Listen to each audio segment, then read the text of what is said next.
Hi, my name is Melina Talentino, and I'm with FerrisStateBulldogs.com. Today we are here with David Cencer, the coordinator of athletics performance. Hi, David. How are you doing today? Doing well. How are you doing? Pretty good. So I hear that we're starting phase 2 for our plan for athletes. Can you tell me a little bit about that? Yes, absolutely, and it's something we're all really excited about. Not only coaches and staff members, but the athletes that we've worked with this week. Just really chomping at the bit to be back, and very excited to be back with not just their teams and in group type situations, but able to be active again as well. So the way we have it set up with our phase 2 is part of a re-entry plan that we have for athletics. The first phase included some testing, and where all the student athletes were COVID tested, along with all the staff members and coaches. Phase 2 began this Monday, and it basically allows for strength and conditioning activities with each team. So for a number of our teams, that means that they're in the weight room with our strength and conditioning coach, John Hammersmith, in groups up to 25.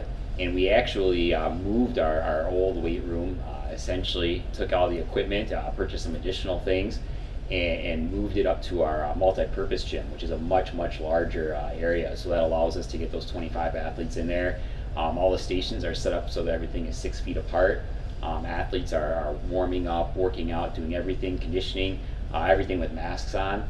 And essentially it's a 45-minute lift in there for those teams, followed by 15 minutes of a cleaning period at the end of every lift. So those teams are basically getting after it in there and doing a really good job, not just working hard, but jumping into compliance with everything too, and really just being great helpers in terms of keeping everything clean and looking out for each other and the welfare of the other athletes. We do have some teams that train outdoors, and such as soccer. They're able to get out on the field, and although they're not doing true soccer activities, they're able to do some conditioning on the field. Hockey that I work with, we were able to get on the ice, again, not with pucks or anything like that, but just to do pure conditioning in groups of 10 on the ice. So we have 3 groups each day, basically going out there, and then doing some things outdoors as well in terms of some extra conditioning outside. And again, for the teams such as track, cross country, they're able to get outside and do some conditioning outside. And then the tennis team has been able to use the racket center and use the area over there in groups of 10 as well. So everybody's kind of divided into groups. Everyone's doing a great job with masks, with social distancing, and so far it's been a really good week. Awesome. So why do you believe it's important to start strength and conditioning training now?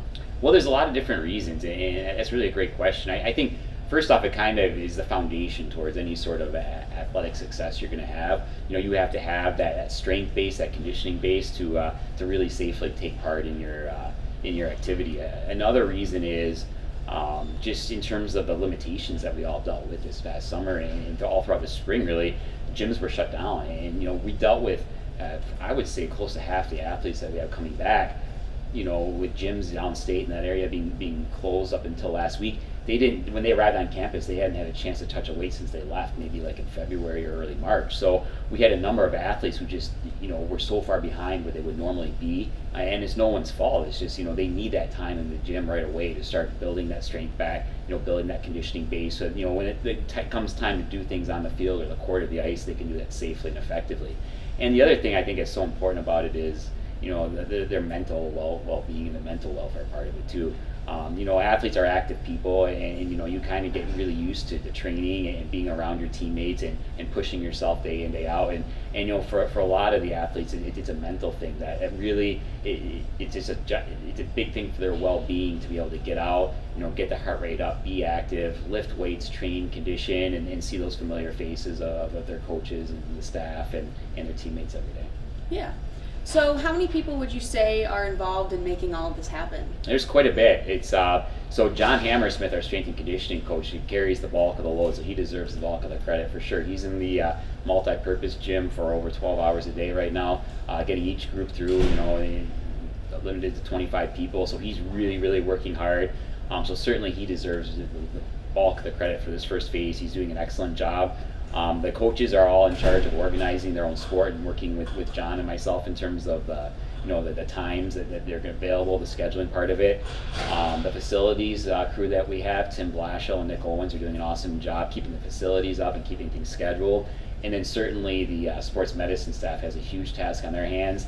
From a COVID safety standpoint, in terms of running all the screenings, each athlete, when they come in every day, the very first thing they do is go through a screening where they get temperature check, they go through a symptom check before they walk in the building. Essentially, it's the very first thing they do each day, whether you're indoors or outdoors. So they coordinate having people. Yesterday I was with hockey at the South Athletic Fields, and they had a crew there. Today, before we got on the ice, every athlete, they had a crew here to meet them. They have a crew before anyone lifts, just outside the multi-purpose gym. So they're doing a fantastic job, and all that on top of the normal aches and pains and things that they have to deal with, bumps and bruises that come along as you start to train. So certainly that group of four has their hands full, and Brett's done an awesome job coordinating that as well. So it's a massive effort behind the scenes, but so far everyone's stepped up, and really there's been a great deal of collaboration and teamwork, and people are doing an excellent job. Yeah. So you touched on this a little bit earlier, but how do you think this is all affecting the mental health of our athletes? Yeah, I do. I think it's so important, and more than anything, I would say that's the biggest value right now. There's so much uncertainty and so much out of our control. As coaches, as athletes, just as everyday citizens, there's so much that's out of our hands right now, and so much uncertainty. A lot of teams, with the fall semester sports being canceled at this point, they don't know when they're going to get to compete again. Maybe it's in the spring, maybe it's next fall, who knows?